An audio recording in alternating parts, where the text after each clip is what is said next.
Bismillahirrahmanirrahim. Assalamualaikum warahmatullahi wabarakatuh. Alhamdulillahirrabbilalamin. Allahumma salli ala Sayyidina Muhammadin wa ala alihi wa sahbihi wa salim ajmain. Alhamdulillah, kami dari Yayasan Rubatul Khairat Kota Ternate di bawah pimpinan Al-Habib Abdurrahman bin Kamil As-Sadaf. Sementara ini kami lagi membangun gedung pondok pesantren Rubatul Khairat Madrasah Al-Ulya yang sementara dibangun, ya. Gedung lantai 3. Kami sangat membutuhkan dana infak dan sedekah dari jamaah bapak-bapak dan ibu-ibu. Bagi yang mau berinfak untuk melanjutkan pembangunan gedung pondok pesantren, bisa ditransfer di rekening Bank Syariah Indonesia atas nama Yayasan Rubatul Khairat. Nomor rekening 723563956. Terima kasih.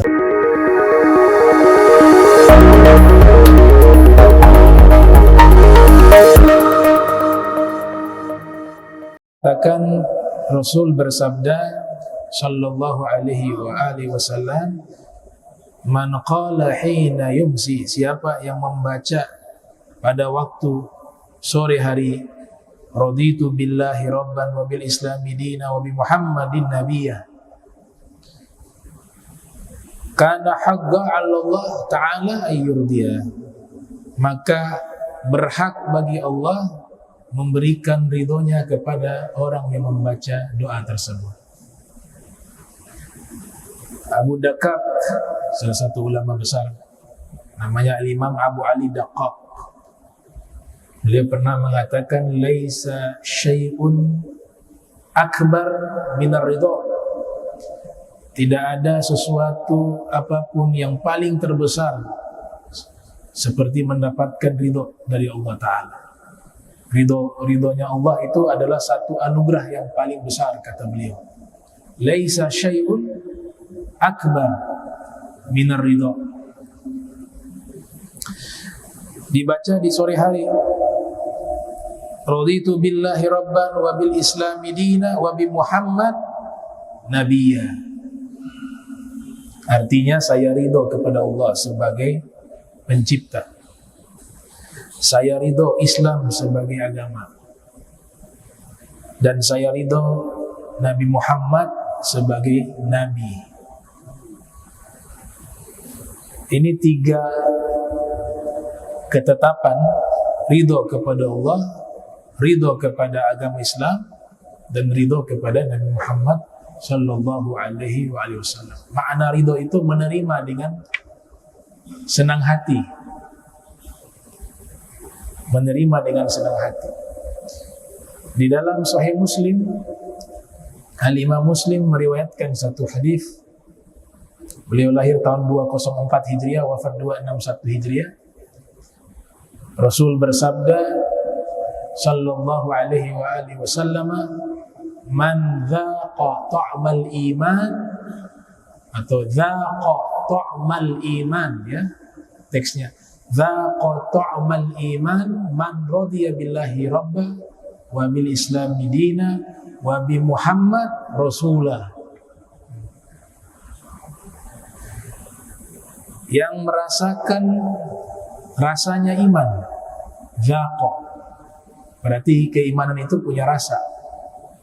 Dari kata dzaqa yadzuqu dzauqa, merasakan. Yang merasakan rasanya iman adalah orang yang dengan senang hati menerima Allah sebagai Tuhannya, menerima agama Islam sebagai agamanya, dan menerima dengan senang hati Nabi Muhammad sebagai Rasulnya.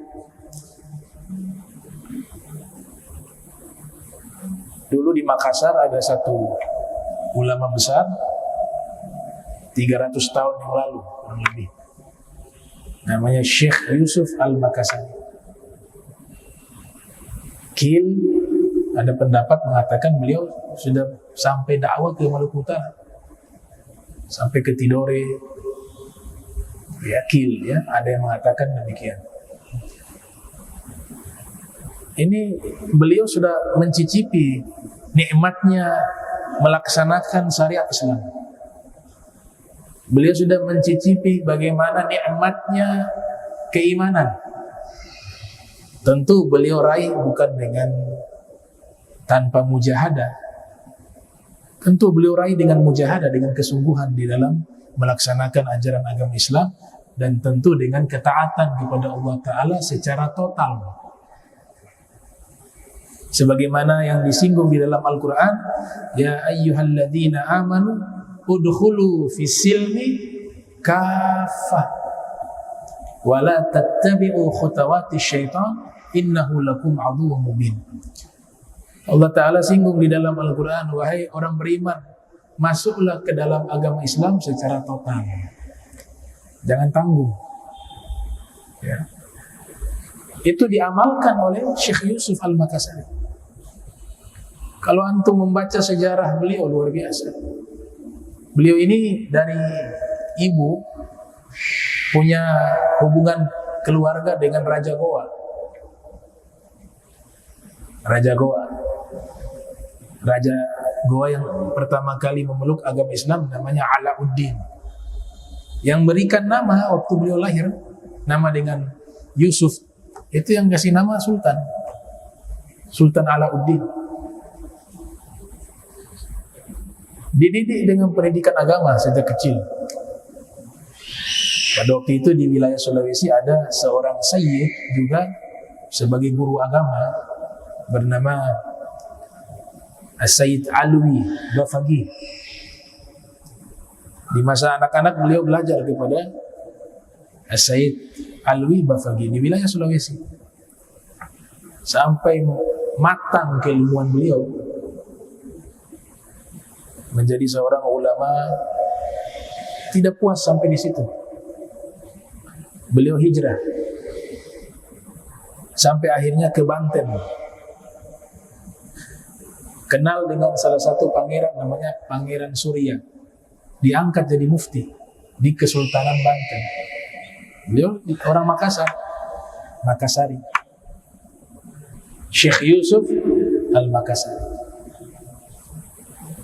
Ilmunya sudah luar biasa, tapi ya sebagaimana riwayat, man humani la yashba'ani, talibul ilmi wa talibul mal.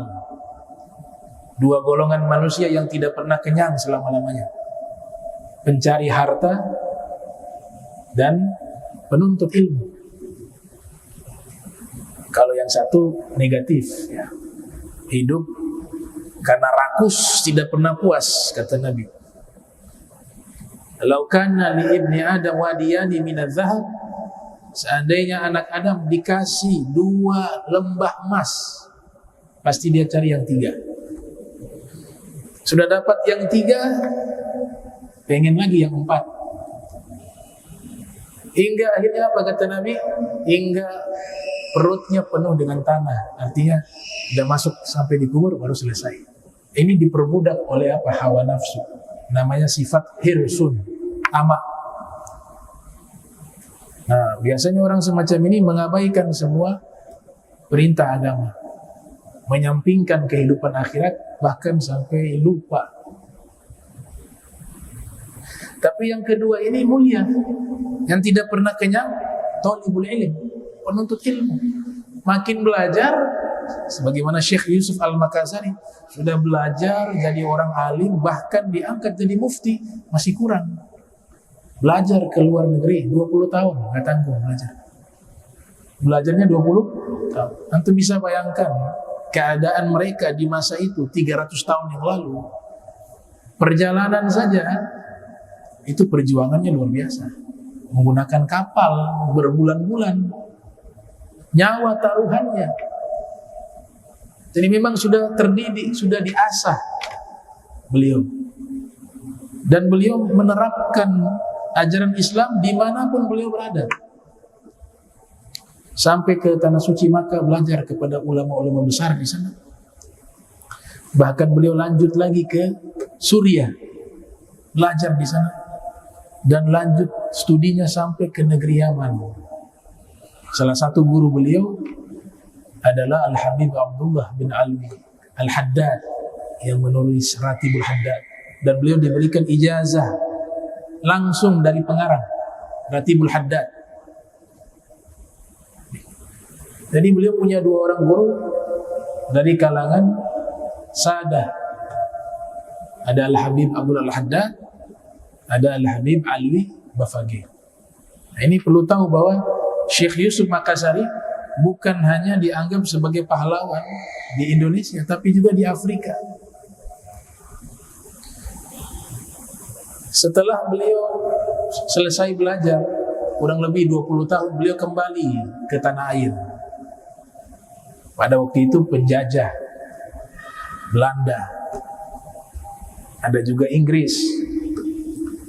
Nah, di zaman itu kalau ada yang menentang penjajah, pasti diasingkan. Jadi kita kalau mau tahu orang itu benar, pahlawan yang sesungguhnya, walaupun tidak semua ya, kalau mereka diasingkan, dibuang, itu berarti penjajah tidak suka. Berarti mereka melakukan perlawanan. Nah, Syekh Yusuf Al-Makassari demikian. Beliau diasingkan. Bayangkan, diasingkan ke Sri Lanka.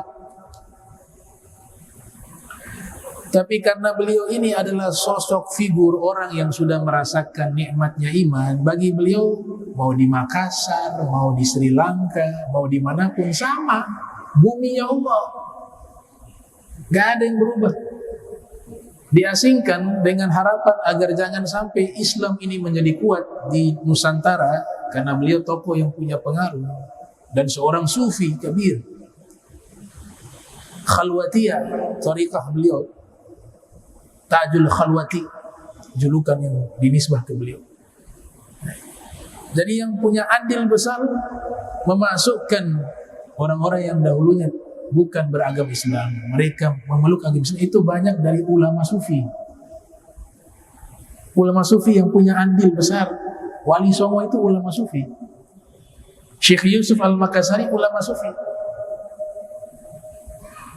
Mereka yang punya jasa memasukkan orang-orang yang dahulunya bukan beragama Islam, akhirnya mereka masuk Islam. Hanya seorang diri bisa mengislamkan satu kota, bahkan satu negara. Seorang diri dibuang di Sri Lanka. Sri Lanka waktu itu bukan wilayah Muslim. Tujuan Belanda mengasingkan beliau karena khawatir banyak orang tertarik dengan Islam dan agama Islam menjadi kuat, yang tentunya agama Islam ini menjadi musuh penjajah. Karena ajaran Islam itu memerintahkan untuk melawan kezaliman dan penjajahan. Ternyata diasingkan ke Sri Lanka, Islam di Nusantara tambah kuat. Yang di Sri Lanka yang tadinya bukan negara Islam, bukan wilayah Islam, sebab adanya Syekh Yusuf Al-Makassari, beliau Islamkan orang-orang di sana. Pusing Belanda. Buang lagi deh. Diasingkan lagi kemana? Ke Afrika Selatan, Cape Town. Tapi sudah mencetak murid-murid yang menjadi pejuang di Sri Lanka, yang meneruskan dakwah beliau.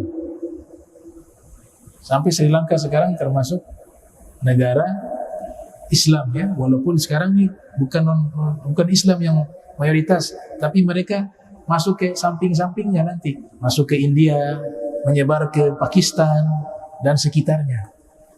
Itu salah satu andil daripada Syekh Yusuf Al-Makassari. Seorang diri dibuang ke Afrika Selatan di Cape Town. Tempat itu juga bukan tempat kaum muslimin, bukan wilayah Islam. Hadirnya beliau di sana mengislamkan mereka. Diajarkan membaca Ratibul Haddad ilal an, min zamanihi ilal an. Dibaca dari zaman beliau sampai hari ini, 300 tahun lebih, di masjid-masjid yang ada di Cape Town. Ba'da maghrib mereka baca Ratibul Haddad. Beliau padukan juga dengan tariqah ar-rifa'iyah. Sini bilang apa? Badabus. diajarkan ilmu syariat, diajarkan ilmu tariqah. Akhirnya banyak murid. Beliau kaderisasi menjadi dai, menjadi ulama yang meneruskan dakwah. Kalau saat ini kita lihat di Afrika Selatan, ada orang Islam, orang pribumi Afrika yang Islam, Afrika Selatan, pahalanya pasti mengalir kepada Syekh Yusuf Al-Makassari. Kok bisa demikian? Perjuangan beliau, karena tadi sudah merasakan iman. Perjuangan dalam ketaatan itu nikmat. Ibadah itu nikmat, bukan beban. Berjuang dalam agama Allah itu satu kenikmatan. Dan meninggal di Cape Town. Bahkan tokoh Afrika Nelson Mandela itu mengatakan bahwa Syekh Yusuf Makassari ini adalah putra kebanggaan Afrika Selatan. Diakui. Nah, itu contoh bagaimana beliau ini adalah manifestasi orang beriman yang sesungguhnya. Ya. Di mana beliau berada pasti memberikan manfaat. Itu sifat orang mukmin sejati. Al-mu'minu kal matar, aina ma waqa nafa'. Orang beriman seperti air hujan. Di mana dia turun pasti memberikan manfaat.